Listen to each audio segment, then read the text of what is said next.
Cool. Karakia. Welcome to our this meeting of the ordinary the Carterton District Council. Mai te pai maunga raro ki te tai, mai te awa tonga raro ki te awa raki, tēnei te hapori awhi ai e Taratahi, Whano, haramai te toki, Haumi e tāiki. Are there any apologies? We have none. Marama's coming. Marama. Apologies for lateness from Marama. Someone like to move those, please? Councillor Cherry-Campbell, seconded by Deputy Mayor. All in favour? Aye. Carried, thank you. Conflicts of interest. Are there any conflicts of interest? His Worship, I was just going to seek Guidance? just with because I'm on the Wairarapa Policy Working Group for the gambling policy, do I need to declare a conflict of interest? The working group hasn't, you're not conflicted making a recommendation to council. Full council needs to adopt it. So. Good. Noted, but no. Thank you. Public forum, we have two people presenting today, and so can I welcome to the table Roger Bolton? Take a seat, please. Thanks. Speaking to us on Cycle Strategy 2016, Roger. Yeah, thanks. Welcome to our hui. Thanks. Well, I've got good news, and my good news is even better news in view of Jeff's good news, that the pressure is off making an immediate decision on the Trails Link, the Schools Link cycleway. And my good news is that there is a walking and cycling strategy approved at the end of 2016, which I wrote for council as a consultant, and it's never been implemented really. And the reason was one of the actions was setting up a walking and cycling advisory group. And unfortunately, it was set up without any involvement from me.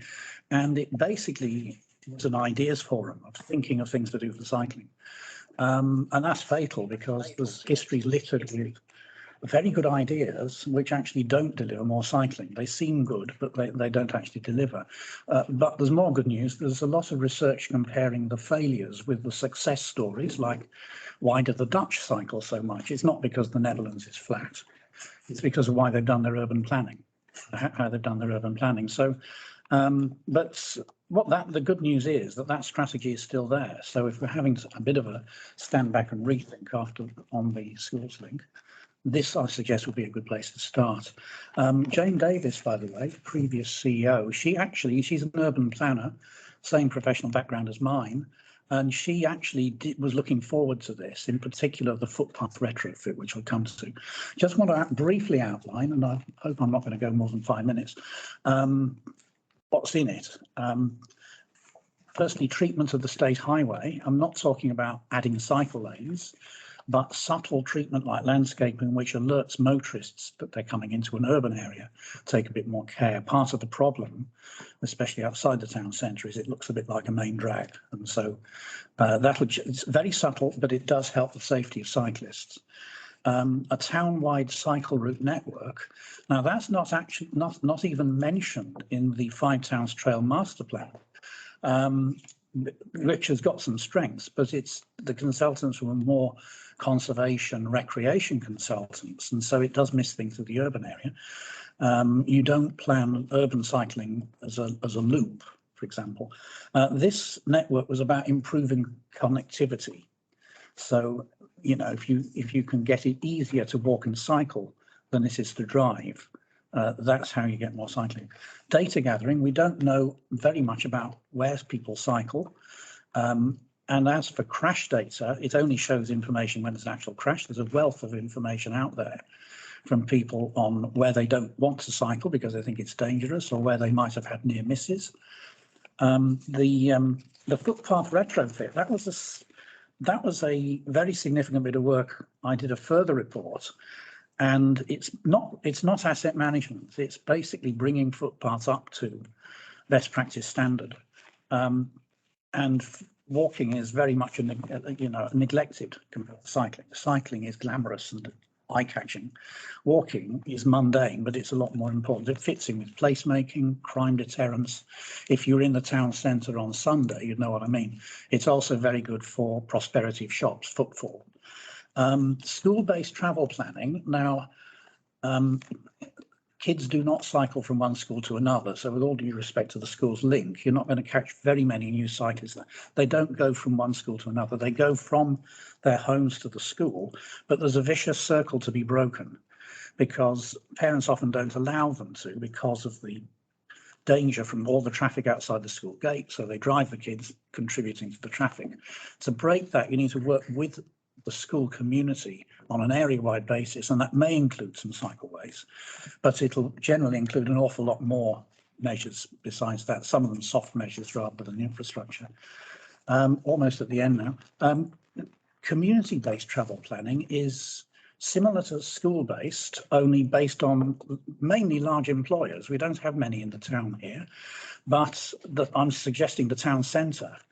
And in particular, you could have a bike station in the town centre. It needs an entrepreneur to drive this. But a bike station is not only secure parking, which is a big deterrent. People don't cycle because they don't know where to park it. But accessory sales, meeting places, perhaps a cafe, and also perhaps job creation for people who are unemployed, training them in bike maintenance, which can bring in government money. Overseas, sometimes that's what keeps them viable. And finally, can I give an accolade for Bruce Pauling in particular and the Road Safety Council? They have done some very good work throughout the last few years. I'm very impressed. Bruce seems to get a lot of effective action, even if the budget's limited. So in conclusion, it's good that we've got a bit of a breathing space on the schools link. I'd suggest this strategy, dust it off. One other thing, the one thing I think that's changed since 2016 is the Eastern Growth Area. And we've got a wonderful opportunity there to hardwire in a really good path network compared to road network. Think of that. Thank you, Roger. Has anyone got any questions I'd like to ask? I just wonder if you could talk a little bit more about these soft measures rather than hard infrastructure. Are you meaning the schools? In terms of cycleways that aren't necessarily paved or as significant but have safety benefits for cyclists? So you're not meaning specifically schools, just generally? Just generally. Entry to town, main drag. Yeah, that's What would that look like? Yeah, well, historically, until about 20 years ago, all cycle strategies used to genuflect to something called the 4 E's, which was engineering, and this came from the Geelong Bike Plan of 77, engineering, education, enforcement and encouragement. Now they were the road safety 3 E's. And so it's part of it is cycling infrastructure, but it's also educating cyclists on how to behave safely, also educating motorists on what to do when you see a cyclist on the road. Be aware that they're not going to be next to the parked car because they're going to be avoiding an opening car door. Things like this. As I said, and then enforcement is largely police. Encouragement is what we now call promotion. But does that answer your question? Or? Thank you. Any other questions? Very timely. Thank you, Roger. Thank you very much. And Jill, all great here. Welcome. Yes, thanks everyone. Hey, look, I will be brief because I think it's already been decided, and I've obviously read the comment from Jeff's report saying that this particular cycleway is on, or the connecting Carterton Schools link has been put on hold due to the fact it seems that Kotahi are going to be doing some improvements on our main highway through town, so that's cool. But I guess I'm just wanting to make my concerns about really the engagement of all of this. I was actually on holiday for a couple of weeks and I got back and everyone was talking about it, and you get a lot more feedback from people now. I'm not on council, I think. So it seemed like obviously some people were pretty concerned about how it was carried out. I missed newspapers as well. I'm not sure whether I got any email about it, but I'm not sure. I can't say about that. But someone said there was this in St Mark's Church. So I went and picked up that. And of course, it didn't give me any dates of when I could have my say. So of course, by the time I got round to it, that the have your say had been stopped on the website, so I couldn't have my say. So I guess really my concern is that I'm very pro cycling. I've had a bike all my life. And as an example, remember the Merrill Cycling Challenge we did in 2012, which I helped with Ron lead. I organised it for you, didn't I, Ron? So, and I currently do a lot more cycling today, which is really great. And I must admit and confess, I haven't read the 80 pages of the report on the 16th of August, because that was the time period that I was away. And nor have I had the time to look at the video. And I understand there was a lot of discussion with you guys on that.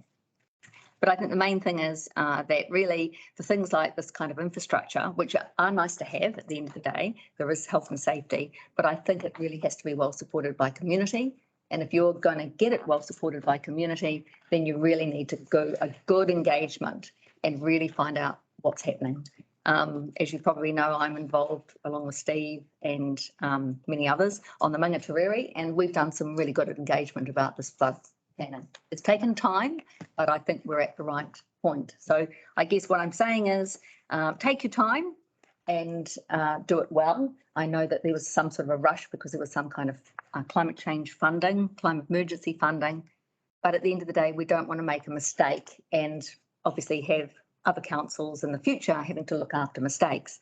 And I guess the reason that I sort of thought, well, I'll come and talk to you was it was very similar as I came home about 6 years ago from holiday. And I knew it was happening because people phoned me at that point because I was on council, but it was all about the Holloway Street painting, all of the colours. And obviously I knew it was happening because I was on holiday and people were telling me people are painting on it. I came back and I look at it today, and I don't know if you guys look at it, but definitely it was a bit of a nightmare. From my perspective, people got really disillusioned about council and the way we weren't controlling people doing stuff. And in fact, one ratepayer actually left the district because of it. And of course, now we probably have to fix it. So it's that whole thing of let's just get these community things right. They are nice to haves. The money does come from somewhere, whether it comes from ratepayers or taxpayers. And yeah, I just like to make sure that we do better engagement processes from now on. Thank you, Jill. Any questions? Councillor Ayling? Yeah. Would you say that the length of the submission being open was the problem, or the variety of how it was being put out there? Like, what Yeah, I mean, I would say personally, in fact, I didn't say this, but I think at the very least for something like this and for the cost that it is, you've got your lovely leaflet, which is fine. It did need to have that. Mhm. So I have no idea I don't know how long it was because I wasn't aware of it until I got back. I think it was the end of August when they wanted submissions in. So it does need to be very clear. This needs to go out a week or so before any form of submission period starts. And this should have been put in everybody's letterboxes, particularly urban, so that because this affects everyone. We don't just cycle that part of it. There should be a whole. I mean, I'm cycling now pretty much now every day. I don't use my car except for going outside the district pretty much now. Yeah, and so cycling will become, and I think it's more a case of changing behaviour rather than doing these projects and hoping that people will come. So yes, I would say that you need a good 6 weeks of engagement, which is and possibly a public meeting, because this is big infrastructure. And if ratepayers are they will be paying some of it. I imagine we paid for the initial reports, which were pretty voluminous. A lot of reading. I haven't read it, mind you. But thank you. Other questions? Thank you, George. Thanks very much. Cool. Okay. Youth Council. Marama. Kia ora, Sunday. Yes. I had intentions of being here early. Hey, Robin. Do And you like those? there you go. There you go. Kia ora, everybody. I just wanted to introduce Megan. Megan is our Youth Development Coordinator. She has been working for Council for about 4 months now. And she has been re-establishing our Youth Council. So they had their second meeting on Monday night. And, it was their first introduction to looking at council agendas and running through all of that. One of the things that'll be quite good is once the group are a little bit more established, to invite the elected members to come and hang out with them, get to know them. There's quite a bit of interest in governance. One of the things they said to me is, what are you guys all apologising for? Because they were looking at the agenda and it had the apologies on there. So, but one of the things that they wanted to give their feedback on was around the event centre strategy. So I'm going to hand it over to Megan and she can talk a little bit about that. Yeah, thank you for having me. So just firstly, we had 8 members on Monday, which was 2 more than the previous day. So we're slowly growing, which is really cool. So the council just discussed that I would like to see more big names return, such as Stan Walker, which appeals to the younger generation. The event centre is a really good size and it's great to host concerts. They enjoy the tea stage extension and it should be brought out more. It's a great addition to have and it adds more excitement to the concert.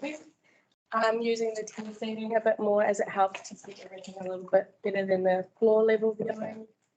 And we also had someone perform there as well, and she just made a comment about if you're not using the amp, you get a little bit lost in the performance. So more acoustics in the auditorium would be really good. And always true. Yep, what did they say about Holloway Street? And there was just a little bit of concern about Holloway Street and if the Salvation Army and the art building had a space to go to before the building was sold, so that it wasn't sold from underneath them and they didn't have anywhere to go. So as the Youth Council progresses, we're going to build them up to doing video submissions and or attending in person. But when we suggested videos on Monday, they all looked a bit shocked. So we'll get them used to the process first and then we'll slowly introduce videos and them coming to council meeting in person. Awesome. Any questions? Some question. Where are the youth from that are making up the council? We have 2 from South Wai and the rest are from Carterton. We are just holding the South Wai until South Wai can get established with the youth advisory. Are they just one school or they've? We've got Hurunui, we have 2 from St Mary's, we have 1 from Carterton School. 1 from Waikol. Yep. And 2 at uni. Yeah. Yes. And we also have 1 from Solway College as well. She's from Gladstone. Thank you. Any from the village? Yes, 2. Okay. Cool. Awesome. Thank you. Yes.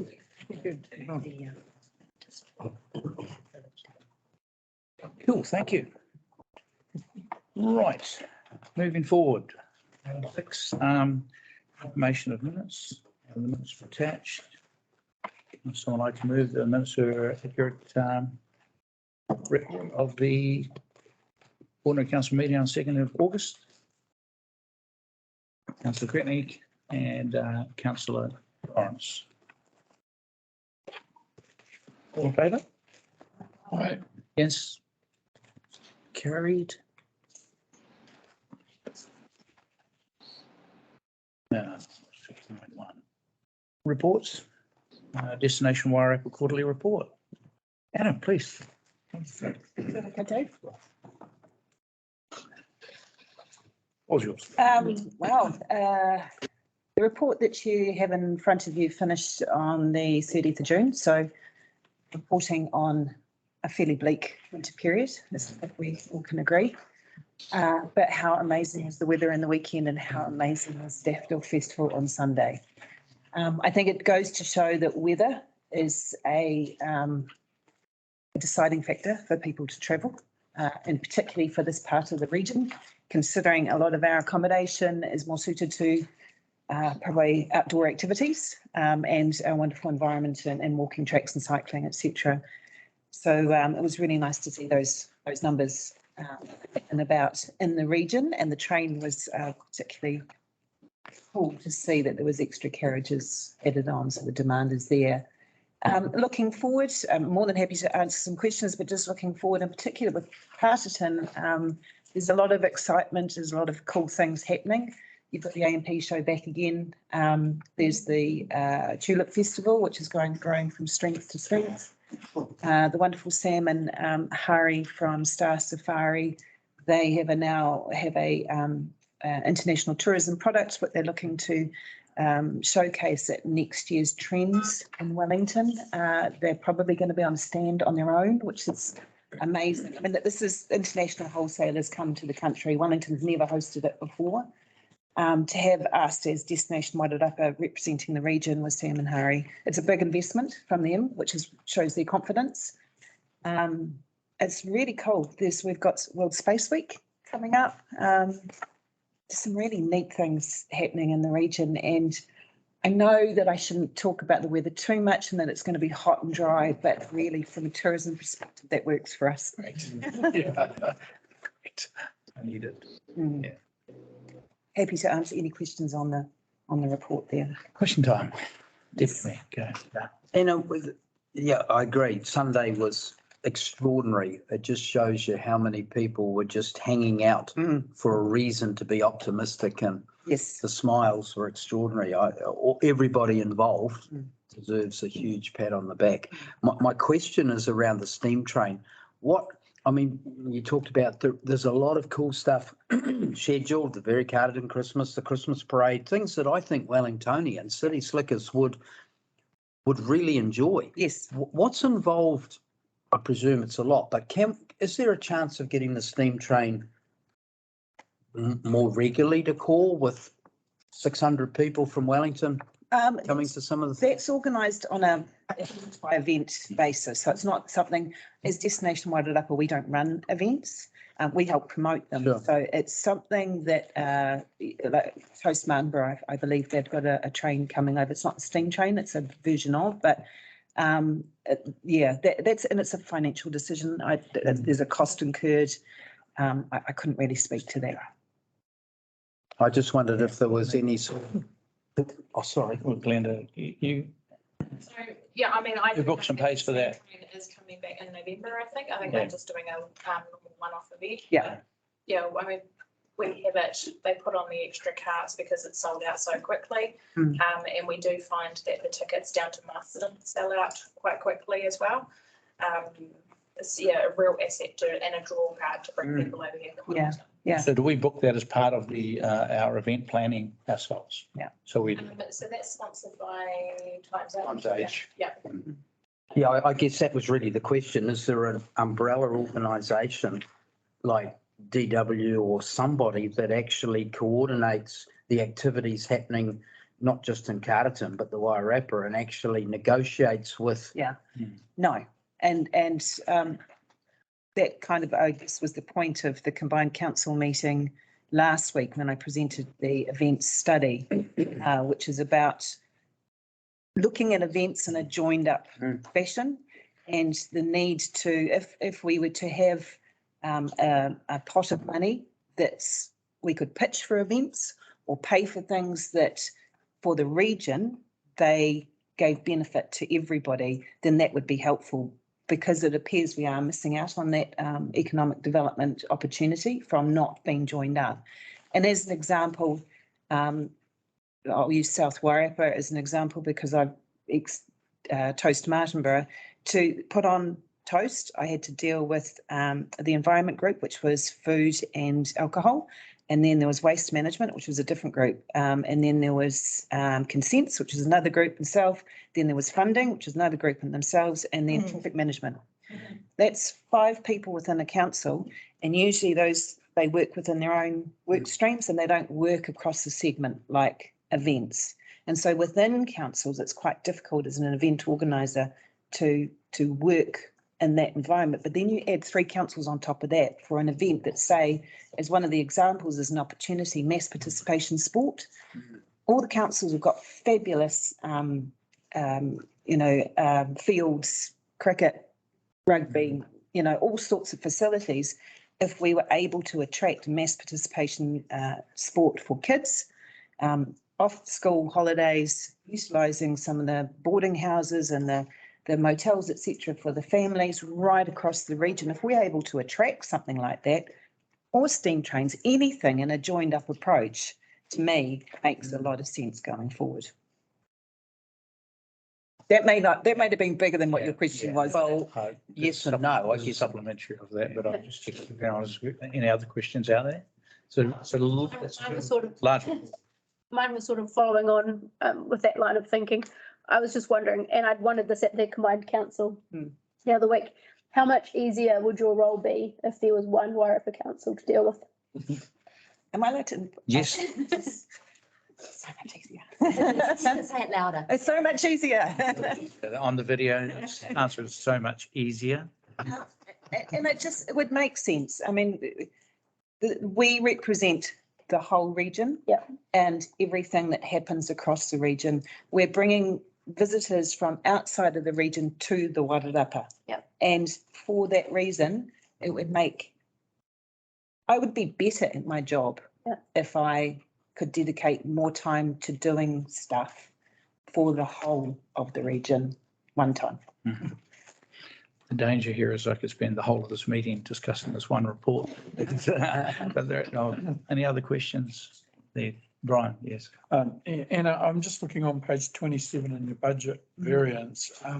The grants, CDC, NBC and SWDC. Yes. SWDC, their budget looks like it was 131 and they contributed 25% less. Was there any underlying reason for that? Yes, so that portion of the payment came in after the end of that financial year. Oh, okay. So it'll pop up in the first quarter of this year. And saying that the accountants will work that one through, and it may not, but it's there. Yeah. It just, I think it arrived in the bank account on the 3rd of July. Okay, yeah. Yep. Full stop. They're only buy now, pay later. So it needs to be sitting as a receivable and showing on here, which, yeah. So, Laurence. Just referring back to the combined council meeting again. Yes. Really get a chance to discuss what was presented, because otherwise. These numbers are a little bit approximate because I'm going from memory, but one of the things that your Australian friend talked about was the fact that international visitor or tourism spend, I think, over New Zealand for a period was plus 18% and we were at plus 3.8. Yeah. Which I think, seem to remember at the time, came as a surprise to me because the numbers we've been getting from Destination Wairarapa indicated we were doing quite well. Yes. That didn't feel like we were. Sure. So the numbers that you get from me are from MB. So they're official numbers. Yeah. They're not anything that I've manipulated in any sense. And those numbers, we've had growth. So you'll notice in here, pre-COVID to now, spend has increased. Accommodation numbers have increased, nice. The rest of New Zealand, the bottom dropped out, and that's because big centres, Auckland, Christchurch, Wellington, there were no tourists, whether they're domestic. I mean, Auckland was trying to encourage people not to leave Auckland in order to spend more money in their area during the COVID period. We've grown significantly since pre-COVID, but from 22 to 23, which is where those figures come in, we haven't grown as huge, as large as nationally. But remember, the borders only opened this time last year. And so in the last few figures from 22 to 23, it's absolutely taken off. And for nationally, but not for us. Because we don't get a lot of international visitors. No, so our domestic has done this. The great thing is it's still growing. But in terms of what we can get, you know, we're sort of at the peak. It's things like events. It's like the Tulip Festival. It's like the Carterton Daffodil Festival. Those things, international product. Sam and Harry used to charge $27 per person to go do their course, to do their experience, sorry. With their international product focused on international. So that's $300 per person. That's, they want to employ 2 more people. So we were talking jobs, more money from the international market. And that's where that increase in spend will come. We need more stuff for people to buy, whether it's in Carterton or the Wairarapa. And part of that 18% national growth would have been the Women's Rugby World Cup, would have contributed hugely to the national growth on those figures. The international, On the international, yeah. That's right. Yeah. Yeah. So we are still doing really well, but the rest of New Zealand's catching up. Marama? Yeah, I'm just wondering if you have a working relationship with iwi for developing more products that are Māori centred and Māori involved. Yes, absolutely. So that's where the Māori tourism strategy comes in, and that's not for Destination Wairarapa to create stuff, it's to support iwi in their aspirations. So for us, we have more Māori tourism operators now. In fact, we had none prior. That's right. 3 years ago. Now we've probably got a dozen that we're working with. Nice. And there's a few I can name, which are just some fantastic, cool things that are happening.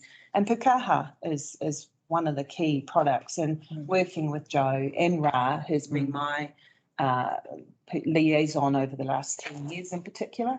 But dark skies is a great opportunity. And what I understand will happen is that with the Wairarapa Economic Development Strategy, the Māori Development Strategy, the tourism one will fit into that. Nice, thank you. Any other questions? Only two questions, Anna. How many of our events are supported by the regional event, are classified? For the Regional Events Fund? Yeah. For Carterton, balloons possibly was or is. No, I mean, the whole of the. Oh, right. Well, specifically Carterton, but. Yes. In the whole of the Wairarapa. Regional events, off the top of my head, I'm going to say 3, perhaps. Toast. Toast, yeah. The balloons in? I'm not 100% sure on that one, actually. I can't quite recall. When I ran it. No, it's in the last 2 years, they put an expression of interest in, and I can't remember whether it went through or it didn't go through. No, because it has to, the requirement is it has to show significant increase in visitation. And if that can't be shown, then it doesn't. So balloons may not, because they. I don't think balloons. Showed the growth. They did 4 or 5 years ago. Yeah. They had the huge growth. I'm sure that there was an expression of interest, but perhaps it didn't go through, or it might be being held off for next year. I thought it was toast. But toast definitely. Toast, yeah. But so one of the standout inconsistencies, I think, I personally feel, in that assessment as to what becomes accredited or classified and accepted as a major regional event. Yeah. And that's not the term, is it? It's the regional event fund, or supported by them, is growth, right? Yes. But it doesn't break out events that are public free. It's easy to grow. Yes. And totally supported by money from the community or from Wellington NZ. Yeah. And events that are paid. And it's easier to get growth than a free event. Yeah. Just put on a free event. Yeah. More and advertise it well. Cuba Duba is the classic example. Yeah. I don't know, how is it going? Are you having a conversation with people about, the fairness of assessing events in such a way? It was an MB fund. Was it an MB? Yes, and it was brought in originally to try and fill the gap that the loss of international tourists created into regions. And that fund was allocated, it went throughout the countries, and it was divvied up based on internationals. And so in actual fact, our fund went into Wellington. If we had got it just ourselves, we would have got a minuscule amount of money anyway, because we don't have a lot of international tourists. But it went into the Regional Events Fund for Wellington, or the Greater Wellington region. And it's the rules are established by MB. Yes, and therefore the divvying out of it is based on their rules. Nothing else other than that. Once that money's gone, it's gone. Okay, so There won't be any more. There is, not to be confused with the major events fund, which is Wellington City. right, And Wellington City, that's only for Wellington City for their events, and that's paid for through a levy that they have already with the hotel's major tourism operators. So we don't hard have, for us. yes, because we Hard for don't, us. and we don't have a major events strategy. No. So we can't even align with them because we're not talking apples with apples. That's useful to know. And of course, the other area of funding which is dried up is STEP. Yep. How do we fix it? What happens now?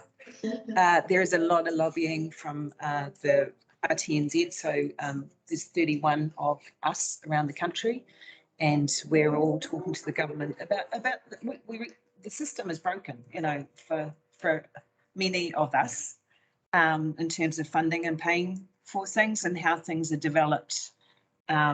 So there's work in that space, and the best thing we can do is add our collective voices to say, you know, how do we fix this? Right.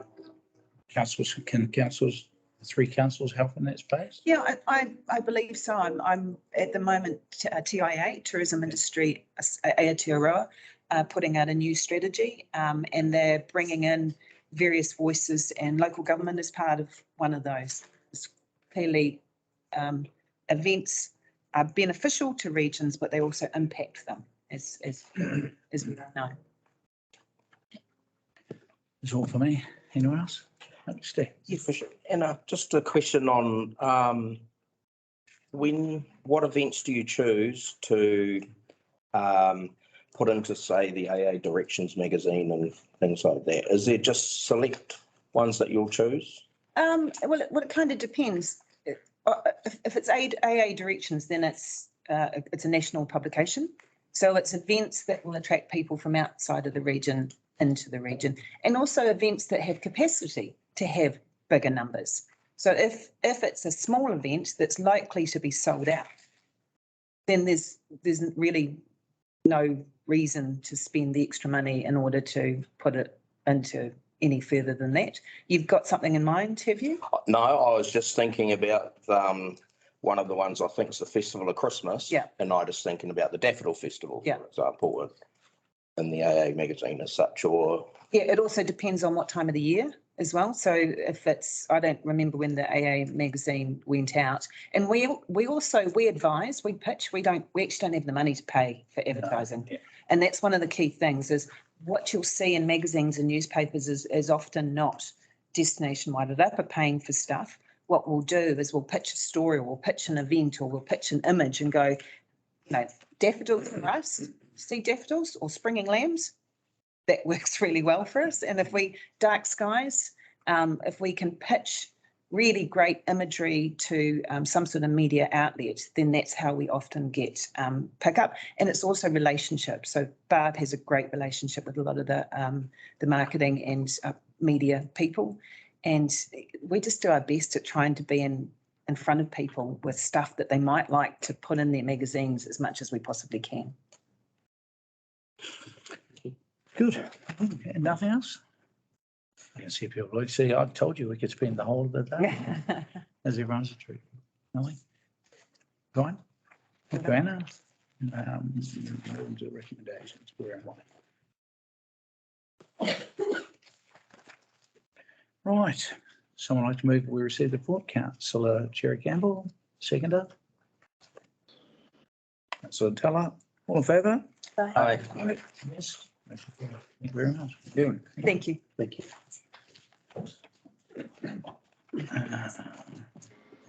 Wairarapa Economic Development Strategy Annual Report. Adrian. Adrian Young, Kipper. Adrian. Taylor from Wales. Right. Yep. How long do we Adrian, have, the floor is yours. how long- Thank you. We have your report. Thank you, Ron. How long do we have, Mr. Mayor? Oh, I know Johannes has to leave at 1, but I can pick up from. let's take, I would say 15. Okay, It's big, it's big. that'll be more than we need. So kia ora te tatou, and my apologies for not being there in person. I'm normally in Martinborough, and absolutely adore the cruise through to Carterton, but I'm in Wellington today, so poor me. As Stuart's here too. It's actually rather a gorgeous day, and it's very beautiful here too, so that's nice. So look, I'm the independent chair of the WEDS Forum, and it's our pleasure to provide to you our first annual report. I just want to make a couple of points, just really sort of highlighting a few more sort of administrative type things, and Stuart will make a few comments about the achievements and looking forward. So look, I think that I'm really impressed with respect to WEDS just being another great example of the three councils working together to achieve something really important for the Wairarapa in partnership with local iwi, with the business sector, the primary sector, and hugely supported by our economic development agency, Wellington NZ. And Stuart, who's going to speak briefly, is the General Manager of Innovation and I think it's business, isn't it, Stuart? Yeah, you that's can right. introduce yourself for the region, including in charge of economic development for the whole region, including Wairarapa. Jacinda Johnston, who is our Wairarapa-based program manager, is actually busy at Masterton District Council today, and so she was not able to be in two places. Otherwise, she would have given the report on the actual activity, which is very significant. Just by way of observation too, I mean, this is a fantastic leveraged model, and it's quite well demonstrated by the financial reporting, which will show that what we've got is we've basically last year had a third. We had funding support come in from the three councils on an agreed basis. We had funding support from Wellington NZ, and we actually attracted quite significant funding to actually assist with or put on various programs. And so it's and then of course we are trying to develop that leveraged model. So that leveraged model is really sort of looking at, well, if the council takes responsibility for this function with the support and partnership of Wellington NZ, then what else can we achieve? And we've just started. So we basically spent year one really putting in place this really important structure, which is guided by a memorandum of understanding between all the key parties, and a refreshed strategy, and a very small, skinny sort of people resource with Jacinda and one other, and supported very ably by the Wellington NZ executives. We have got the forum, which has got representatives from the three councils, the mayors and chief executives, iwi representatives, business, Destination Wairarapa, Business Wairarapa, and it's a good functioning forum, which of course, because of electoral processes, had a significant refresh. So we have 3 new mayors, and we also have had a change of 2 of the 3 chief executives. 2 acting CEs now attend the forum, and of course Jeff Hamilton from yourselves, who's been there throughout. So right now Jeff holds a lot of the corporate knowledge of WEDS, and I've also been here for the last couple of years assisting councils in the region. It's been just because of the electoral process, we've just taken we've got really important foundations in place. So great mandate, good business arrangements, and a refreshed strategy.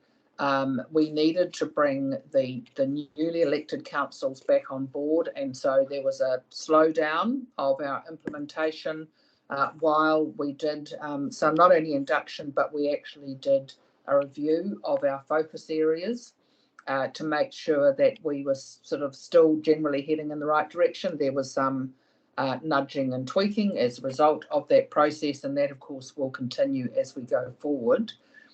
we will not only report to you annually, we will obviously, there will be other reports on a quarterly and 6 monthly basis. And so it's our pleasure to come to you today and let you know what's been happening. I'm going to pass over to Stuart in just a moment, and if there are any difficult questions, Stuart will be able to answer all of those. But the report and the strategy itself are actually a pretty good read about just sort of about a very much a startup function. And now we're really getting a really good head of steam.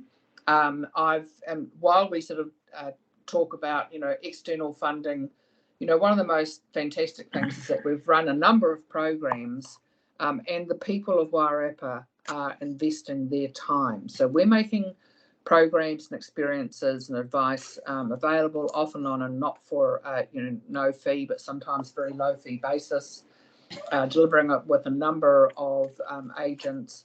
And people are coming, and it's some pretty fantastic stories. And thank you to the Mayor for the work that you did with respect to the Rebel Business School.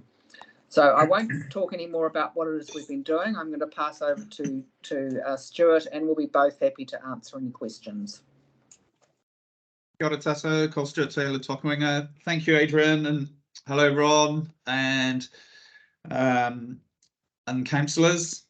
It's good to see you all again. I'm currently in Wellington as well because it seems to be the day for council meetings, so I'm jumping from council meeting to council meeting. I think Adrian covered quite a lot of the background, so I just wanted to touch on some of the key highlights which are on the page, the year at a glance. So, like Adrian said, we went through a bit of a refresh, agreed what the regional priorities are, and now once we've got that work programme agreed, the focus has really been on the delivery of initiatives. So some things that have been achieved throughout the year is sourcing a specific data set through Infometrics for the Wairarapa, which has never been done before. So we've now actually got some robust specific information to make informed decisions on. So that's a real positive. And I understand the councils and businesses are using that across the Wairarapa.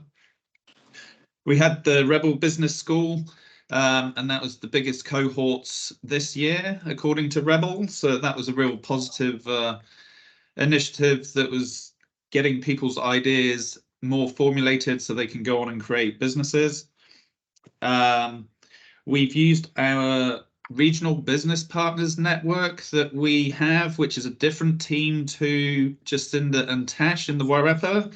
So they've had an added focus of supporting more businesses in the Wairarapa, and a lot of the advisors are actually based and live in the Wairarapa. So that's quite handy for having those close connections with small, medium enterprises that are looking to grow. The Digital Boost contract with MB was one of the key initiatives that was completed. So that was building capability for businesses so they've got a better online presence. The Good to Great program in primary industries with MPI is a good example of the leveraged model where MPI provided co-funding to help build capability in the primary industries workforce. We've had 2 expressions of interest for health staff from Canada, which was one of the more targeted workforce related initiatives. And supporting Destination Wairarapa on the dark skies. So now the accreditations happened, there's a big focus on what are the experiences and products that can be developed to really attract those international visitors as well as domestic, and a work program's currently in development that will come back to the WEDs shortly. The last one, which has happened after the annual report was done, but the work Jacinda did in coordinating the Waingawa Industrial Park water project. So that was quite a big mission of cat herding to get all the players in the sandpit, so to speak, but the application's gone to MB for the Strategic Partnerships Fund, and that's where Jacinda is now with Masterton to finalise the remaining co-funding to get that initiative underway. So that's a significant achievement of a $3.5 million project. So that's some of the key highlights in terms of where we're going in the future. We've now got the agreed work programme, and that's a big focus for the team to start progressing those. So I'm going to stop talking and let you ask some questions. Right, thank you. Thank you, Stuart. Thank you, Adrian. Questions, team? I know there was a lot of reading in the document, but we had over. Madam. Kia ora kōrua, thank you so much for the report. This is Marama speaking. Hi, Marae. Nice to see you. Kia ora. Kia ora. I've just got some questions about who the tangata whenua reps are. In page 2 talk about the MOU, and then also the mana whenua and Pacifica reps that you're working with in the building the health workforce section. Okay, so I'll talk about the forum itself. So the forum itself, we have Joe Hayes from Rangatani, and we are still in, Joe is working with Marama. Obviously, you were a member of the forum until the elections. We are still working with Ngāhi Kahungunu and Joe Hayes on who the Ngāhi Kahungunu person's going to be. Thank you. And then on page, I can't read. On the report about the people focus area, you talk about the Canadian advertising and that working with the sector to fill the GP gap. And the working group in point 5 under healthcare recruitment is that you're working with mana whenua and Pacifica participation to try and get them into the group. Can you explain that a bit more? I don't have that information to hand, but we can come back to you with who is on that group, if that's helpful.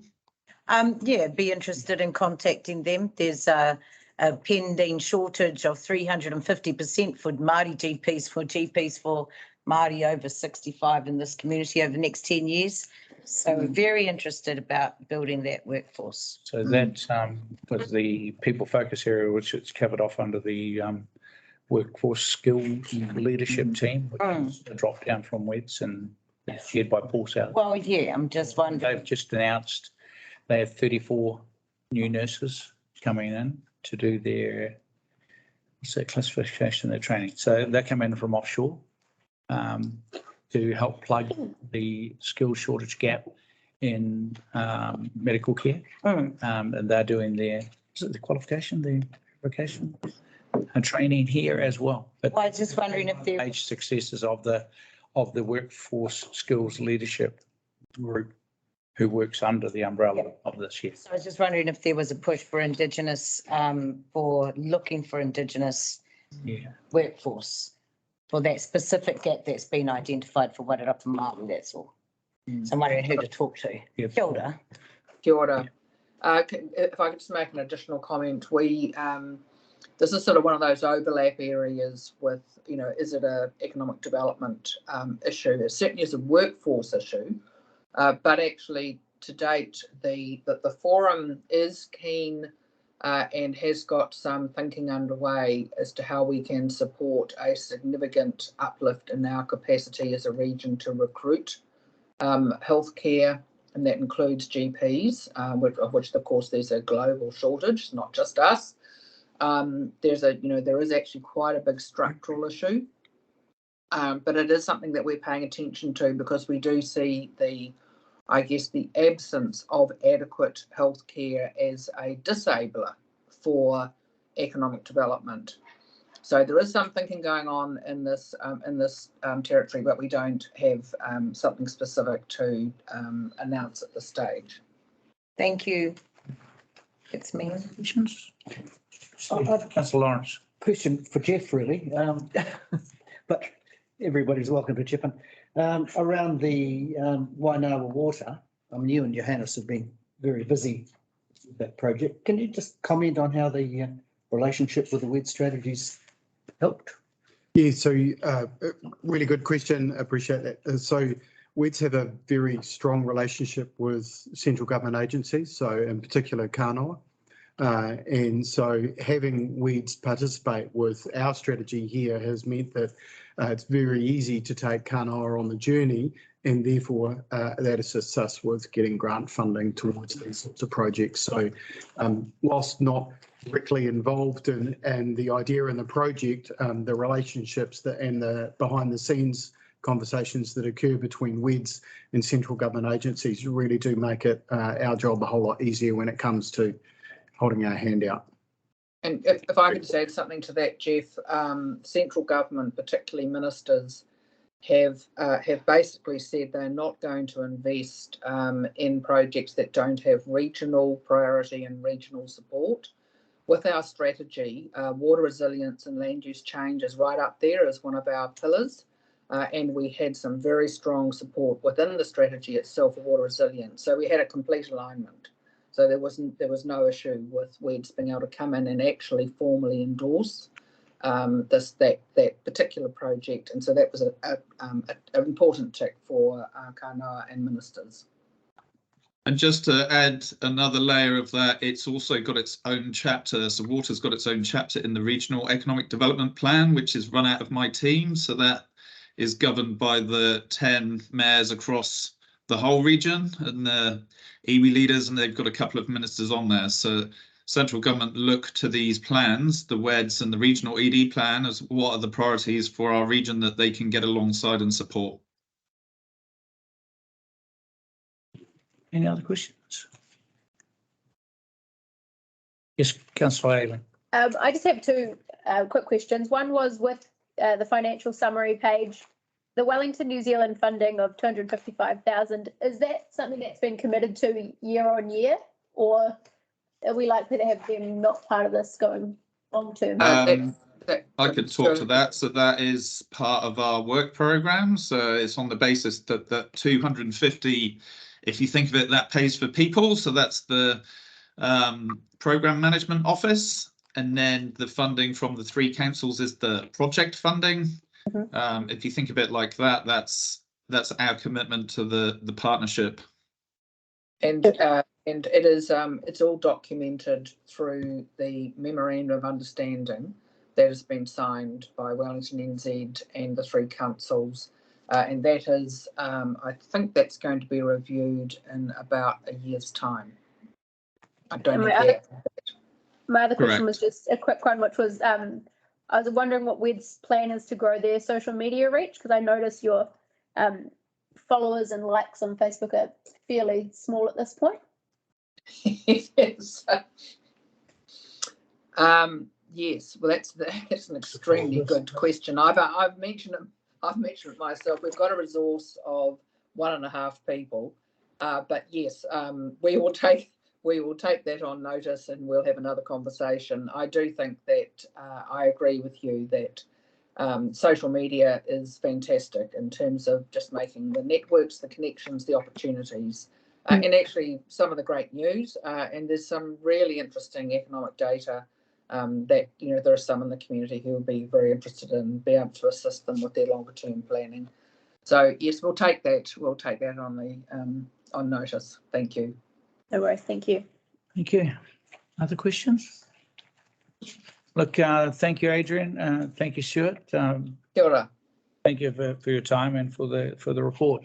Could I have someone move that we accept that we receive the report? Councillor Ayling, and second by Councillor Laurence. All in favour? Aye. Yes. Motion carried. Appreciate it. Thank you very much. Thank you for your time. Thank you. Thanks, Ian. Kaki te. Right, 7.3.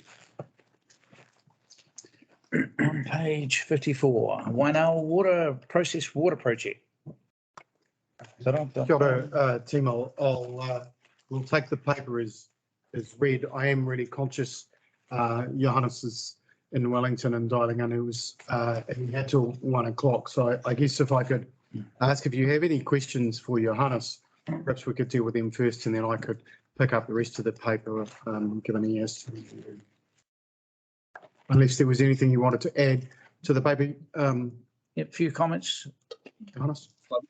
I was just going to say, so firstly, good afternoon, and I take the paper as read.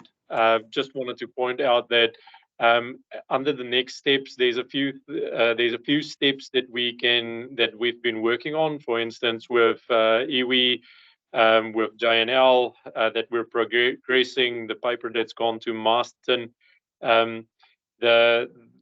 This report and the request and the recommendation for the support of funding will give us the ability to go through the next steps of the detailed design, which will then give us the ability to kind of satisfy or address or mitigate the other risks that's been noticed. So with that, I'll leave it open for questions. I've got questions. To be honest with you, yeah, I think yeah, I'm the same. you can ask pretty much all the questions. Okay. Thank you for your confidence. They've said we don't need you, Johannes. Okay. Now, Well, we do need you, but you're probably needed more where you are. I will ask you before you go then. Quite a list of, under the risk assessment, quite a list of risks in there. Which one are you concerned about most, Johannes? What should I be asking you? Resource consent. I think I would say if it's noted there, it is I'm concerned about it. I think my main concern is the fact that Carterton is owning the risk, and that's why I would really love to get that the concept design completed. So because that'll answer a lot of questions for me personally. Yeah, but the risks are the risk, and only through time we'd be able to work through them. Okay. Councillor Ayling? I just had one other question while Johannes is there. Provided that we go through this next step and funding is granted to do that detailed design, do you feel confident that if the results of that detailed design is showing that we shouldn't do it, you will advise us accordingly? Well, I could probably talk to the process. So I think we view the risks as almost gates, and that we view council's permission to proceed as not to completely implement the entire project, but we get permission from council to proceed to the next gate. So what Johannes is talking about here with the detailed design, so our thinking is we go away, we do the detailed design, and then we bring that back to council and say the number landed at, the number we thought, or the number is different to the number we thought. So we view this as a series of constant updates and information and approvals as we go through this project, because there is quite a lot of risk involved. Johannes and I have talked particularly also about the risk that J&L don't continue to take water for 10 years, which, does turn the economics, upside down. And that might be because they cease operations on the site. That might be because they've got their own water supply network, so there are a number of risks. But I think we view this as a approval to go to the next gate rather than approval to completely build. Good. Okay. Shall we let you, Marama? Oh, not necessarily for you though, sorry. Johannes. Let him go. That's all. Sorry, you could probably go. I think you can go, Johannes. Thank you. It's your hurry. You've got other place to get to. Thank you. Marama. So I think I'm having trouble understanding the math of this when you're saying there's a whole lot of water that is used that could be untreated raw water. And so we're treating it and then using it for purposes where we shouldn't have treated it. But the answer is to drop another bore to get raw untreated water to supply that need, instead of not treating it all the way and using it at that point. I'd be very concerned about dropping another bore as iwi from the aquifer. like we just keep going to our water sources as solutions to our problems instead of using a better way of using the water. Like the situation here says to me that we could use some untreated water instead of giving them the good stuff that we could save for human consumption, for example. But instead of giving them the half-treated stuff, when it's at that point, we're going to go and drop another bore and access some more water of what's already a limited and valuable resource. The supply that comes from Marston, we're unable to separate out raw water from treated water. If we get it from Marston, it's all treated. And we're not talking about our stuff, we're talking about. No.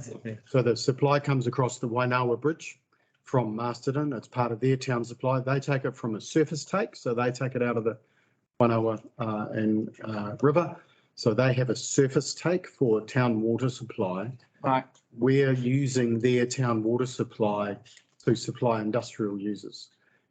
And the whole intention with the project was that doesn't make a great deal of sense. Why don't we use deep water aquifer and raw water supply to supply industrial users? And then the town supply is limited to just potable drinking water for drinking water uses. That's the intent behind the project.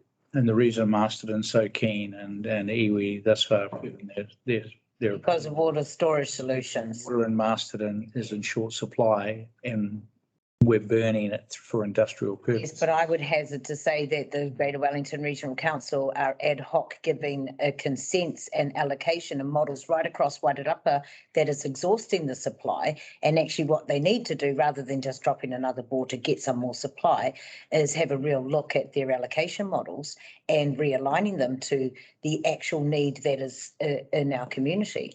Because I think we're using it wastefully, and right now we're making a decision to go and just get some more. I think there's a lot more reading in the paper that covers off a lot of those questions from previous papers that have been put up as well. But they haven't changed. Nothing has changed, whether we've discussed it or not. Nothing has changed. All I'm saying is that I would feel it's not something I'd ever vote for, to go and drop another bore for more water when we don't look after the water we take already. We don't. It will reduce the surface water take that Masterton have for their town supply. That's water they're taking out of the river. Yeah, no, I know. Yeah, let's understand. But, you know, we've got broken infrastructure delivering that water to houses that we have not fixed, that's been lost in the ground, and our solution is to go get some more water. We're not looking No, but we're taking, yes, but we're taking Masterton's water. No, we're not. You know, no, and this thing. So to not take it, we have to drop another bore. Mm-hmm. Yeah, for industrial purpose, to not take Masterton's water, potable water, which they need for their residents. That's making our industrial site more resilient. Yes, it is, but yeah, it's making our earth more resilient. And it's not reducing the water usage, the consumption. You're absolutely right. The consumption will remain. Yeah. So, yeah, I just think the nothing's changed except we're going to drop another bore to solve our problem. Which will in theory increase consumption over time, we're hoping. Yeah. To then benefit this in a financial sense. So you're right, it will make it worse in the long term. And with the modifying water. Mm. It's the big question in front of the whole world right now. And Carterton too, I just don't feel good. There's not something I would ever agree to without exhausting, but I may have not been in all the conversation leading up to now. I'm sure Manawhina have got it sorted. And it has to get through the consenting process. Yes. That's one of the gates. All right. Well, you've heard my view. Yeah. Councillor Cretney. Thanks, His Worship. Jeff, I just had a question around the Waingawa Reserves contribution. It's dropped from 250k to 102 compared to the split contributions within the policy and projects report. And that means the funded portions jumped up to 398. I'm just curious as to what were the reason for significantly lowering that contribution, because the extra interest has inflated the burden by about 18%. It has indeed. And that was my error. So the Waingawa Reserves contribution did have sufficient funds, but the reserves are held for three different purposes: for roading, for land, and for water. And so the water allocation part was 102,000 in that reserve. So we were unable to use roading contributions in Waingawa to go towards a water project, which has changed the amount that is required for loan funding. You're absolutely right. And that tipped the economics from roughly $10,000 or $11,000 positive contribution annually in the first 10 years to roughly $10,000 or $11,000 negative contribution. And that's the reason why it's tipped.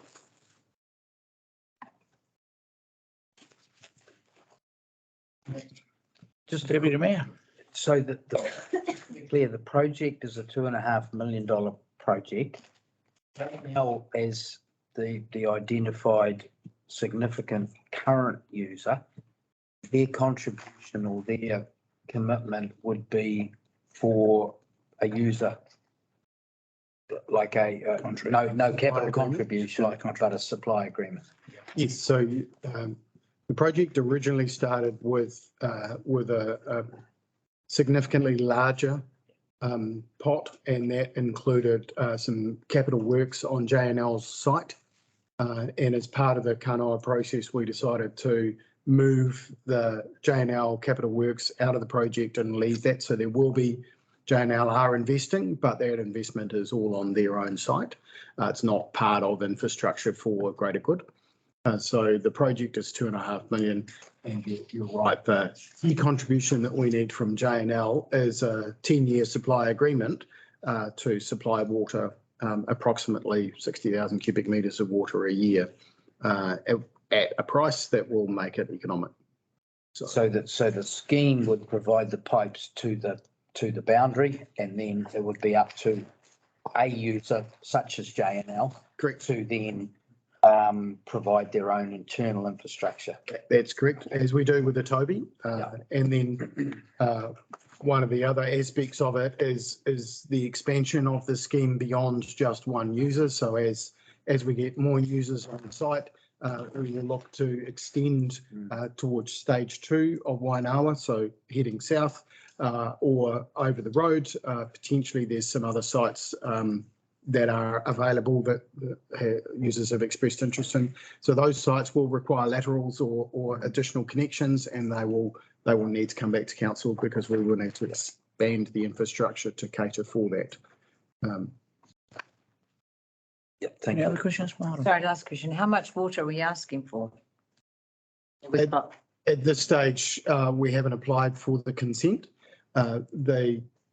Our assessment on the demand for water, so it's about 140,000 cubic metres of water that is used in Waingawa annually. And our assessment is about 60% of that is used for industrial processing, so it doesn't need to be treated. We will anticipate a water bore take of at least 60,000 cubic metres per annum, probably greater than that in order to cater for growth. Thank you. Any other, Councillor Ayling? I've got comments and questions. As I've said before in other conversations, I'm concerned about this project in general. I like aspects of it, but there are other parts that I'm really concerned about. Sorry, I'm sick, so I sound terrible. The list of risks, I think, is overwhelmingly concerning. A few that I noted down from the report was you don't know if water quality is suitable for non-potable purposes.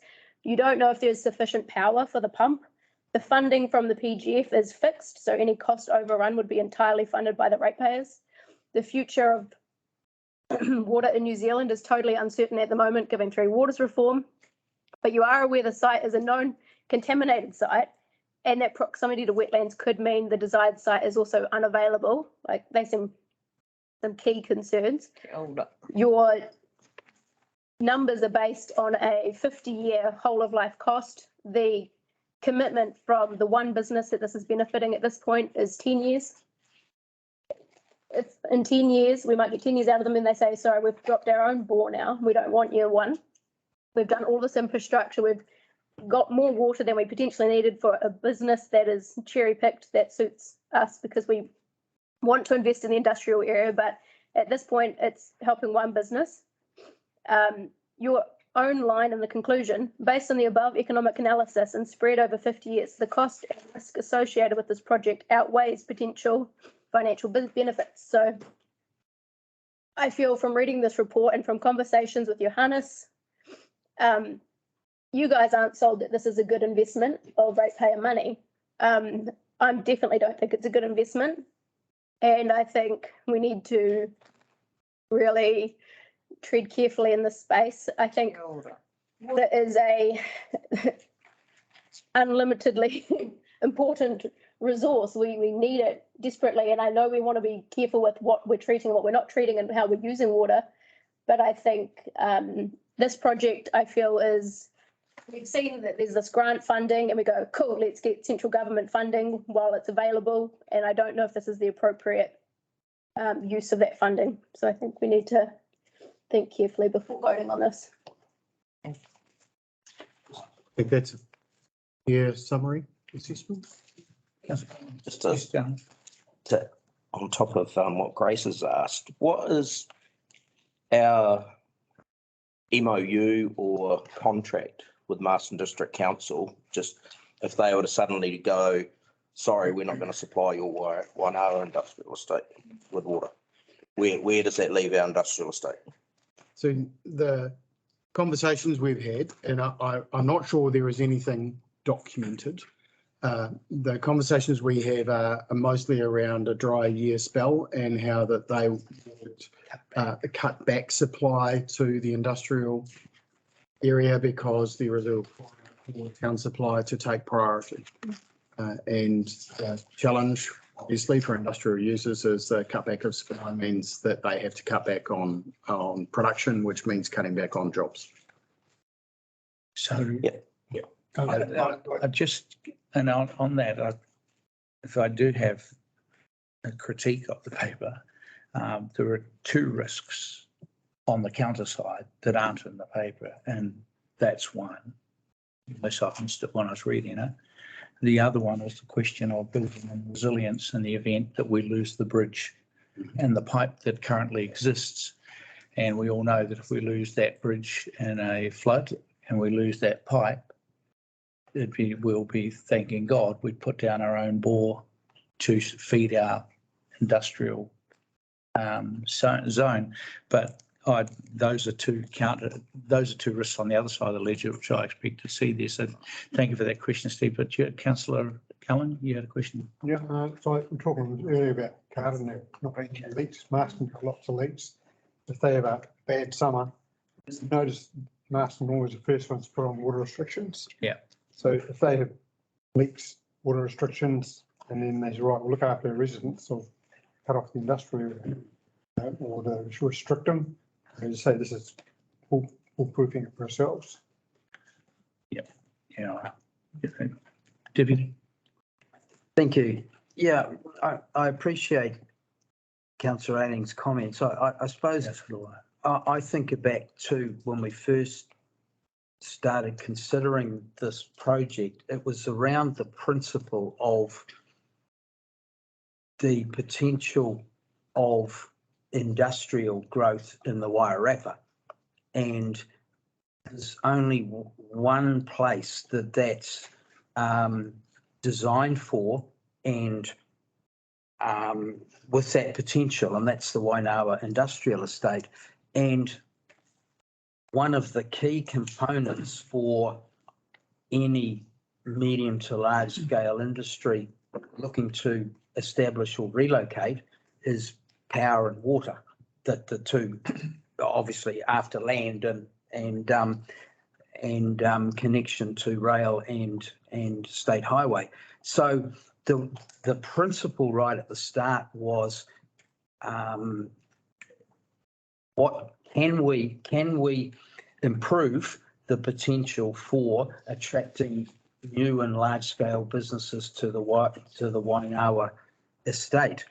And the fact that the basic infrastructure is already there on site. So things started lining up.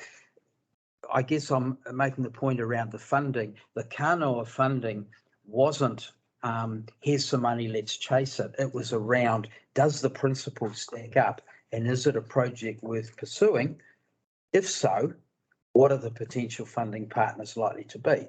The fact that Kanoa approved in principle funding to that scale of a $2.5 million project so quickly showed me that they saw potential like we did. So I guess notwithstanding the risks, and completely agree, and I would support what Jeff said, there's a whole series of gates, as we know with any project that the council undertakes of this magnitude. There's no guarantee of it getting across the line, but I, for one, really support the fact that we go through as many gates as we possibly can until such time as we overwhelmingly believe that's a gate too far. And I don't feel we're at that point yet at all. Sure. Following on from what you've said and noting, reading all those risks out, I think the fact that these risks are highlighted so clearly gives me confidence that our ELT are actually really looking deeply into this. There have been projects that have occurred with previous councils over the generations that haven't gone into this depth this early on in a project. And the fact that each one of these, as you mentioned, these are gates. And I think the risks are high. At the moment, for me, I think the benefits long-term, future-proofing for future generations, I think are very, very strong. I hear what you're coming from, and also Marama about water as a precious commodity. And at the moment, given climate change, given, you know, there's the earthquake in Morocco, if we have a massive big shake and that bridge goes, then all of that industry there stops immediately. And with it, livelihoods. Jobs. And jobs. And So will the rest of Wairarapa. Through. You're talking that level of. Well, for Carterton district. Yes, absolutely true. But it you know, it will mean we're talking about Waingawa at the moment. And I think if there is an opportunity for us to take step by step, gate by gate, and for it to come back to council at each stage, I think, as Dale has said, I'm comfortable going to that next gate because I think that the benefits, and His Worship mentioned the two risks on the other side of the ledger. You know, there are more on the other side of the ledger as well for us not doing it. So, Councillor Cretney, and then to Councillor Ayling. Thanks, His Worship. I mean, I'm looking at the water resilience side of things with Marsden District Council. We're assisting them. Kia ora. In doing this project and completing this project, assisting them with keeping their potable water on that side of the river, if I can put it that way.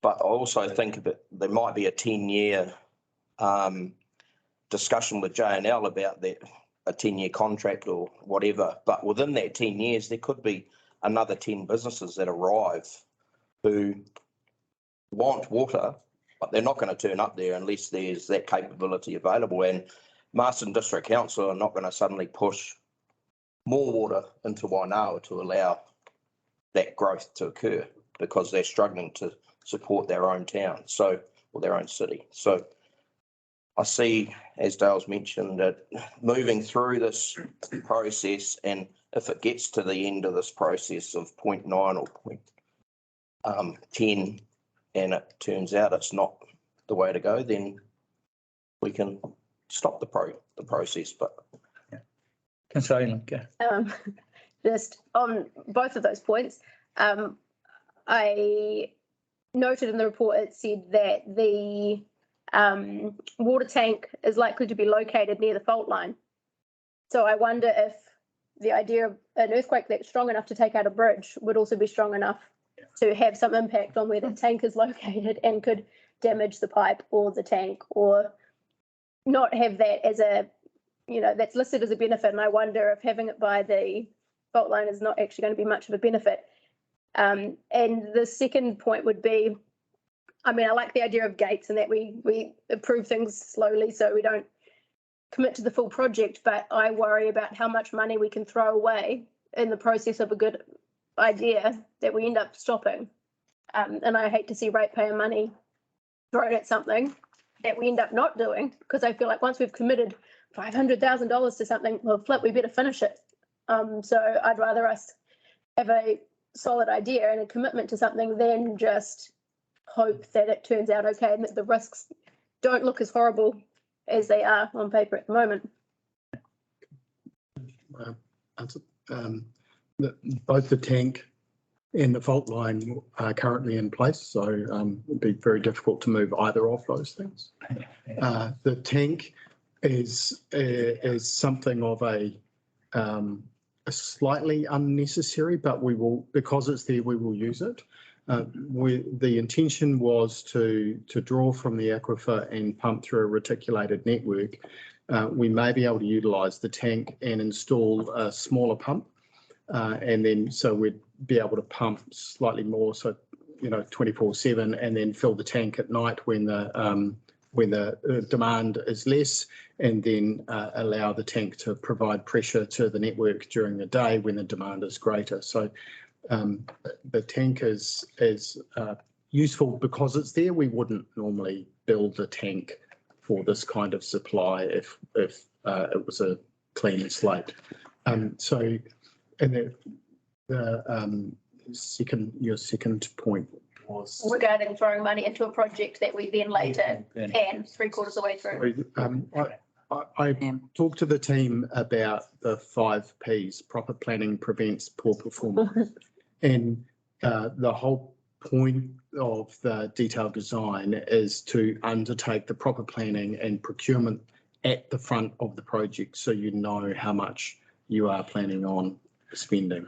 And I think that that piece, in my former life, that piece would normally be around 10% of the project. In this case, it's probably more likely 5% of the project in order to do that planning work up front. And if we get to the end of that stage and can it, we've only spent 5%. We haven't committed to $100,000 outcome. So I'd prefer to do that and make sure we were confident in our costings before we actually go through the let's build something gate. I'm confident. I'm conscious of time right now. We've got a bit to get through, but there's only a couple of questions that I've actually got. I'm just trying to exercise the floor as best I can. So, and my thing is just about iwi statutory management over the waterways following the apology and the treaty settlements and where that fits. And if we can have a wide economic development strategy that all the councils agree to and things like that, why can't we have a wide water strategy that's looking at the multiple different ways? We spent $20 million in the feasibility of a dam over a period of 7 years that was scrapped. Yeah, that was regional council, and that's the. But we participated in that. That's beyond the remit of the Carterton District Council.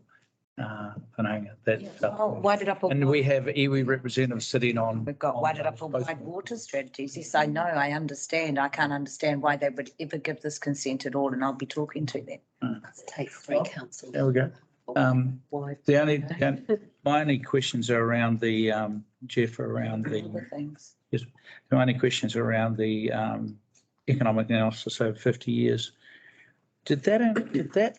Was that done against the breakdown of the industrial estate being progressively occupied? No, it's based on what we know today, single user.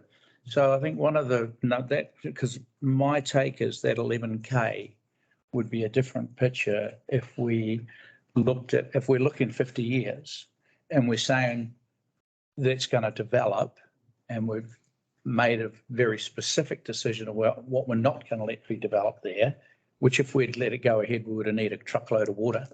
But we've said that we're going to develop it as an industrial estate. We've got money in for the railway line, for the extended line there, and PGF has poured all that money in. So the potential around the infrastructure build up in the estate now is quite different to what it was. This is an addition to the infrastructure, which we're hoping will bring more people in.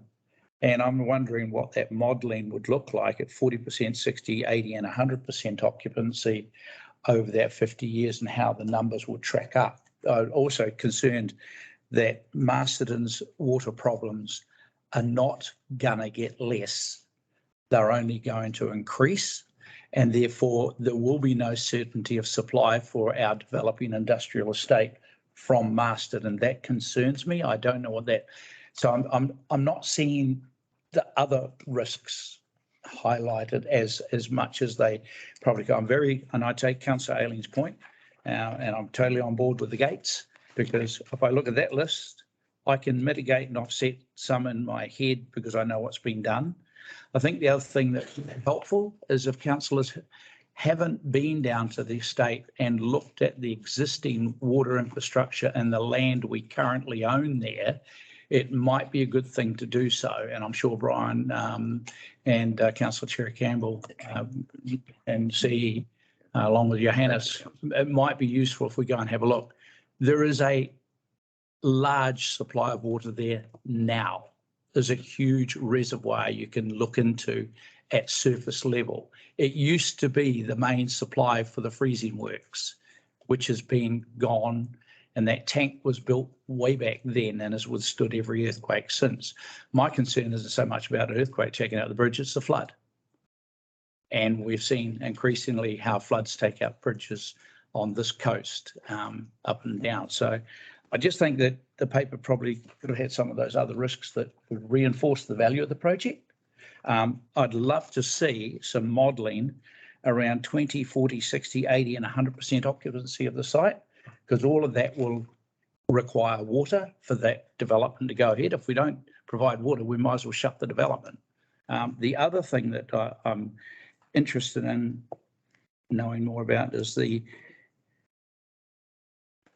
as a next stage beyond this, if we get through the gates and we build it, the next stage has clearly got to be around potable, and given Masterton's problems, around how we provide potable water to all of those ratepayers in that area, and how much it would take, given our experience here in Carterton, to build a water purification plant to enable us to provide potable water, not just to our estate, but also to sell it back to Masterton. And I just think there's some gaps in this paper that we probably haven't traversed, and the idea of selling water back to Masterton appeals to me if it's a revenue earner. But yeah, I know you've got to get through the big gate as the resource consent, and if that doesn't happen, we go nowhere. We give the money back to the government and carry on. But it still doesn't mean that we have solved our problems of a reduction in water supply from Masterton, a discontinuance of water supply from Masterton, or a loss of the resilience question around the level of that supply. So I just think everyone's right to ask questions. There's lots of questions, both sides. The question is, are we going to give the tick for the project to go to the next stage? And there are some clear recommendations in here. And I know we're probably not all going to agree, and that's good. Thanks, Mayor Rob. Yeah, I've been sitting listening to all the comments. Just about all my questions have been answered, but I want to speak in support of the project. The concerns I have is entering that agreement and getting that agreement with J&L. Yeah, if we don't do that, it's not viable. The project's not viable. But there's all, as Ron has briefly said, and I have questions about, we need to reticulate it to the rest of the area, and obviously that, when I say the rest of the area, that's going south from Norman Ave down to Wilton's Road. We need to provide enough water for that to be reticulated as well. And so that costing of reticulating the existing streets, Amahu and Whakahi or whatever it is, it's not included in these costings. But until we get agreement with water users, we can't really do that anyway. So other than that, we've got grant money from Kanoa subject to an agreement. It's going to be good for Marston because we're taking away some of their treated water. I think the idea of us supplying our own treated water up there is not beyond the realms of what we can do. So, yeah, I'm in favour. Thank you. Okay, so, Laurence, just really briefly, if I was running JNL, which I'm not, thank you, one of the concerns I would have every day is look at the sky and hope it rains, and that's no basis for the exercise I've got there now, or certainly no basis for extending it to use some of the vast amount of wood we're sending out of the country every day. So I think anything that takes that worry away from them is good for Wairarapa. I don't mean to overplay it, but last time I sat in this seat and we were talking about JNL, they were talking about unbolting all their machinery and taking it to Singapore. And that was because of government regulations that were being introduced at the time, and they made it very clear. They've since stayed on here because they can rely on the workforce and they like being here and it's close to their raw materials. But there are people who have been shipping raw materials straight out of the country. These are one of the few people who process the wood in here and generate jobs, unlike all those logs that we see stacked on the Centreport going out of the country without a value add. So JNL to me personally is a very valuable ratepayer to the economy and to the well-being of families, but it's just my personal view. I think we need to move, so I'm looking for people to move that we receive the report. Councillor Della, seconded by Councillor Gallen. All in favour? Aye. Yes. Motion's carried. The next one is that we approve an unbudgeted capital expenditure up to 500,000. Someone to move? Deputy Mayor, seconded by Councillor Cretney. All in favour? Aye. Aye. Those against? Councillor Ayling, those against? Can we note the? And note the we representative Thank you. is opposed as well. Thank you. Motion's carried. Notes that up to 102,000 will be funded from the Waingawa water reserves, with the balance funded by a loan. Someone to move? Councillor Cherry-Campbell, seconded by Councillor Newman. All in favour? Aye. Against? Councillor Ayling, and would you like that noted? Yes. Thank you. The rep was voting a dispute. Motion's carried. Thank you, and thank you for the debate, because and I think it was useful to highlight the point that those gates are gates that must be opened and shut. Okay. 10.4 Regional Leadership Committee. Here we. Yep. Kia ora, Your Worship, the Mayor, Deputy Mayor, Councillors and Marama who's been walking past. I'm not going to just take my report as read and respond to questions. What I'm going to do is I'm just going to step back in time a little bit. So October, we had the local government elections and we had changes. Carterton District Council has been a member of the Wellington Regional Leadership Group since 2001. So we have had a change. We've had 50% of a new council involved, which is why it was recognised that the future development strategy and the Wellington Regional Leadership Group did need some socialising with each of the councils, not just in the Wairarapa, but also the Wellington region as well. So 4th of April, there was an invitation out to discuss the future development strategy, which was up in Marsden, and His Worship the Mayor, Deputy Mayor, Councillor Cretney attended that meeting. We also recognised that there was other elected members that, for various reasons, family commitments, couldn't attend at that meeting. So we got Kim Kelly, who I'd just like to recognise is sitting there over the back. So if there's any questions that myself or His Worship the Mayor can't answer as our rep, Kim is there. So we organised Kim to come over here on the 3rd of May to really, spend as much time as our elected members needed on the future development strategy and what it was and why we needed it or why we should be in it versus not be in it. So we went to that process, and what this paper is doing, it's a ratification of step one. So step one was 13th of June, the Wellington Regional Leadership Group agreed on the option one.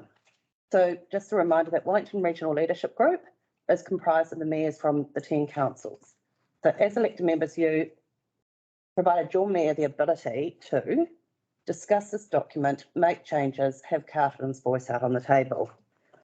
So the mayors on the 13th of June agreed on the process for amending the terms of reference of the Wellington Regional Leadership Group in order to provide for the deliberations on the future development strategy.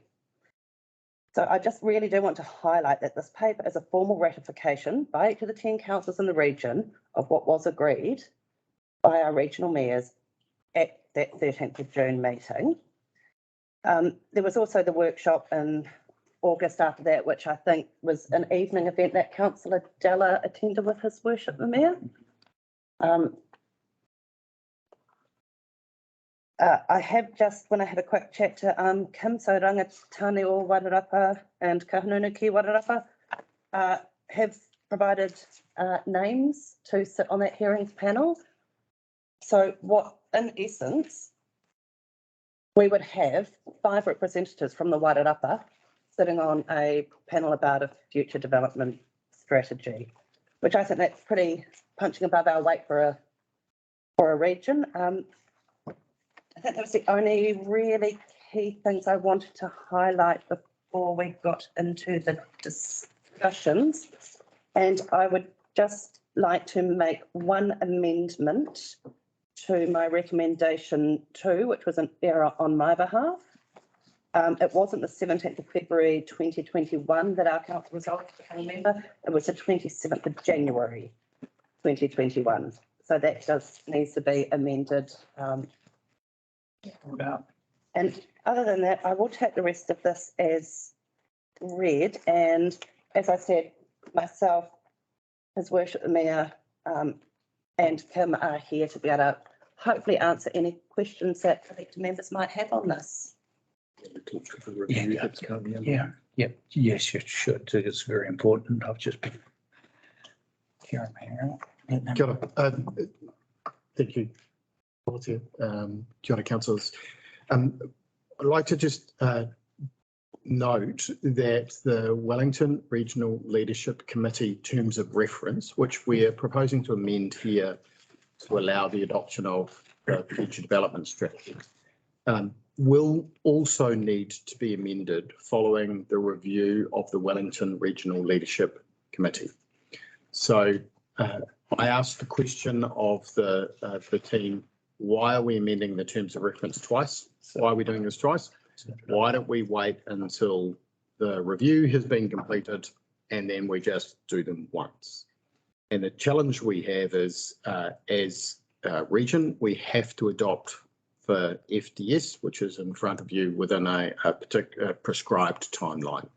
Unfortunately, the review that's currently being undertaken hasn't fitted within that timeline. So what we're proposing here is to make some small minor changes to the terms of reference to allow us to adopt the FTS from the previous growth framework. And then when the review is completed and the recommendations come back to council, there will be further changes to the Wellington Regional Leadership Committee. I anticipate there will be further, I don't know what they are, but I anticipate that there will be further changes. So essentially this has come about because I think it mentions right at the start of the paper, we did have a growth framework. The framework was replaced by the FTS. The original terms of reference referred to the growth framework, not the FTS, and technically we can't adopt a different report with the current terms of reference. So it's quite a complicated thing that is in front of you. And as a small district council, Solitaire has pointed out, we don't have to be part of the FTS, but as part of the Wellington region, we think it is certainly beneficial to do that. to be credited. Pretty much sums up my mutterings while I was reading the paper and revisiting. Those, yeah, and it's. We are the last council, so the other 9 councils have adopted. And just for the comfort saying, I have been talking to a number of the mayors since last night and early this morning, and just getting their take as to their views around that. Everyone recognised this is not ideal. The reason that there is a review being conducted, we're all tabled in the Merrill Forum, and just to flesh out your understanding of it, we always had a Merrill Forum. Out of the ether emerged the Wellington Regional Leadership Committee, Governance Committee, with its whole structure, which had some advantages and differences to the Merrill Forum. But there's always been confusion as to who should be leading who. And so that is part of that review. And out of that review, I fully expect that there'll be a change to the structure, the organisation, tweaking of roles and responsibilities, and the terms of reference that we're just about to agree on will have a further amendment at that point as well.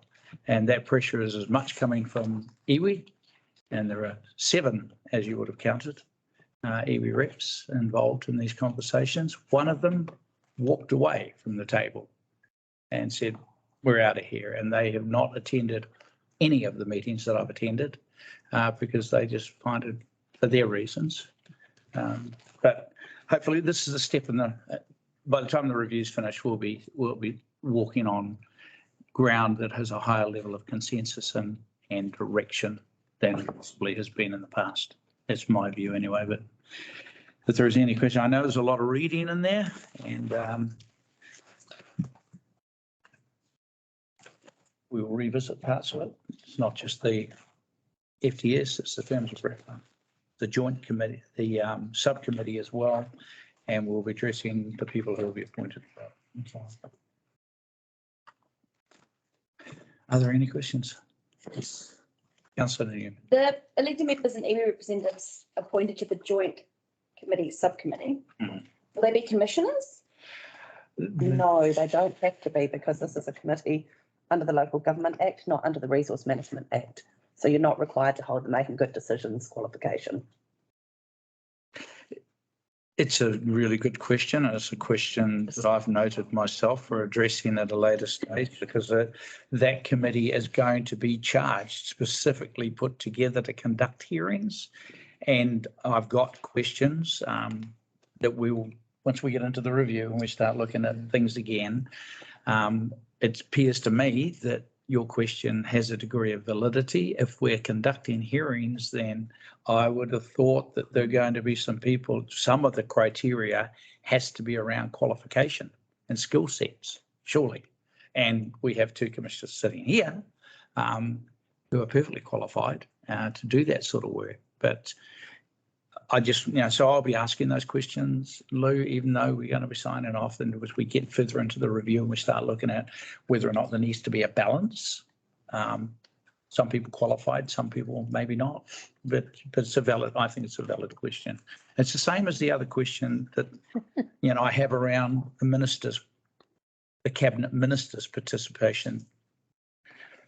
I think we've said time and time again, there has to be clarity around their role, their responsibilities, and the level of authority they bring to the table, and the number of meetings they're expected to attend, because I haven't seen them at one. And the terms of reference allow them to send along Jack Nohi observer without any power to make a decision or to endorse a decision. So these are valid questions that I think after the review, we'll start reviewing, chomping our way through as well to give it some meat. Like the CEO says, we're a tier 1. No, we're a tier 3. We're a tier 3. We're nowhere near it. We're not even a tier. We don't even qualify to be required to be in there. But I think we're thinking people when we ask questions, don't we? Councillor Ayling. No, my one question had been answered. If the other councils were likely to be endorsing this, so you answered that. we're last off the rank. Marama. I just, I'm a bit astounded by the statement at the top of page 64 that says it is beyond the scope of the WRLC powers to approve the future development strategy because it's not a legal entity. No, it's because it's not in the terms of reference. Not in the terms of reference. So so they don't have power within the terms of, so as a council, we haven't. Was that an oversight or was that deliberate at the beginning because you knew you wouldn't get it? It's because the terms of reference referred to the growth strategy, which was superseded in legislation, and the terms of reference weren't updated. Right, okay. Yeah. Okay, because like I've asked that question before of the committee, that we have to go back and get an endorsed at council anyway, and I was told, no, you don't. Well, clearly, yes, you do. Yeah, yeah. And as you know from sitting there, Marama, it's interesting table sometimes. Anyway, I think, yes, sorry. If I might, I recall all these discussions that we've had previously, so I'm happy to vote for this. The only point I would make is that there's 100 odd pages here as part of a 301 page agenda that we got on Friday afternoon, and I've been at work every day since.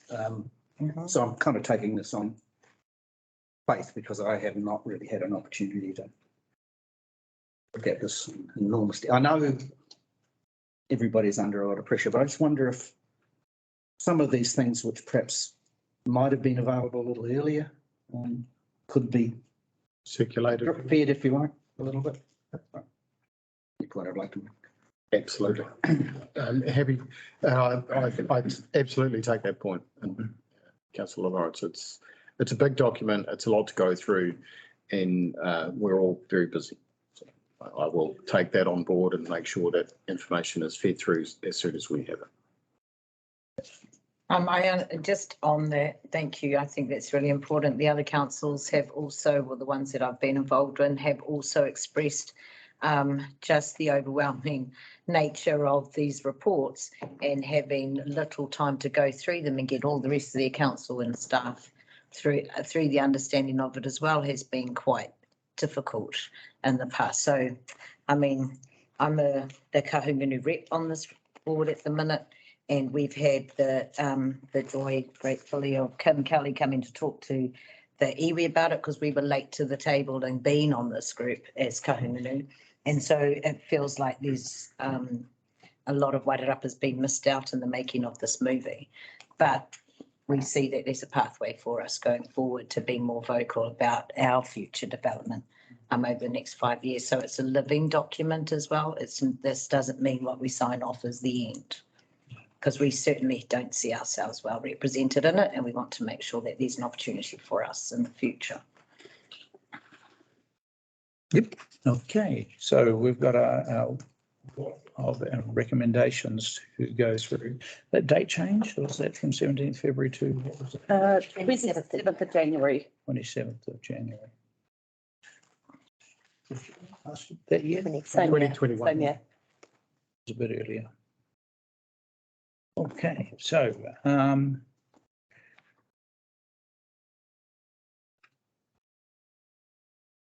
let's go through. Okay, someone to move that we receive the report, please, and seconded, Councillor Cherry-Campbell, Councillor Ayling. All in favour? Aye. Against? Carried. Notes on amended to 27th of January 21. Council resolved to become a member of, let's read there, I'm not going to read all these out. 2, 3 and 4 together. We could take 2, 3 and 4 all together if we could. Thank you. See, there's no objections, we'll take all those together. Someone to move 2, 3 and 4. Councillor Cretney, Councillor Newman, all in favour? Aye. Against? Just carried. Councillor number 5, authorise the Wellington Regional Leadership Committee to appoint a joint committee subcommittee for the future development strategy to hear and make recommendations on submissions received in the draft future. Someone to move, please. Deputy Mayor, Councillor Ayling, seconding. All in favour? Aye. Against? Carried. Number 6, approves the amended Wellington Regional Leadership Joint Committee Agreement, and I'm assuming you've all read that, including the amended terms of reference. Someone to move, please. Councillor Cherry-Campbell, seconded by Councillor Laurence. All in favour? Against? Motion's carried. 7, delegates all powers and functions to the Wellington Regional Leadership Committee set out in the amended Wellington Regional Leadership Committee Joint Committee Agreement, including the amended terms of reference as read. Someone to move, please. Councillor Della, Councillor Ayling seconding. All in favour? Aye. Against? Carried. 8, notes that the Wellington Regional Leadership Committee is a joint committee of all local authorities that are parties to the Wellington Regional Leadership Committee Joint Committee Agreement. Mouthful. And it includes members representing iwi and the Crown. Someone to move. Councillor Newman, seconded. Councillor Cherry-Campbell. All in favour? Aye. Against? So noted. Authorises the Mayor to sign the amended Wellington Regional Leadership Joint Committee Agreement on behalf of the Council. Someone to move, please. Councillor Cretney, Councillor Gallen. All in favour? Aye. Yes. Carried. And recommendation 10 appoints one elected member to be a member of the Joint Committee Subcommittee for the Future Development Strategy. I guess at that point, that's an elected member on top of me, or for the subcommittee. Do we have to name it right now? To be named? I think we should put it in there. Pick it up if we can. Well, it's You're looking at me. You're looking at me? Is there expressions? Are there any expressions of interest? Happy to. Wants it. See, nailed it. I'm happy to. Put a hand up. Nominated, whole moves. Councillor Cherry-Campbell. Insert the name. The other Councillor commissioner nominates it. Nominated. Alternate. I need to ask you both to give a speech as to why you should be the best person. I think someone moved nominations to be closed, didn't they? Delete the words insert name and insert please Councillor Robin Cherry-Campbell. And then I will put recommendation 10 appoints the elected member, Councillor Cherry-Campbell, to be a member of the Joint Committee Subcommittee for the Future Development Strategy, blah, blah, as read. Someone to move. Councillor Cretney, seconded by Councillor Della. In favour? Aye. Aye. Carried. So we are living our words. We have someone who's qualified to be on there. Okay. Well done. Thank you. Thank you, Tim. Congratulations. Oh, come, is there anything you wish to add before we cut off? Oh, yeah, we're all over this. Sure. Thank you. Thanks, Kim. Thank you for coming all the way over. You got to go north. Oh. Okay. Thanks, Kim. We've been going for 2 hours. Yes. Standing orders. Take a break. They can either resolve carry on or it's okay. Okay, how do we feel? Do you want to take a quick 5? Yeah. Pit stop? Let's just do that. Okay. Thank you, Jeff. In the Joint Committee, boy, there's some reading in there. Oh.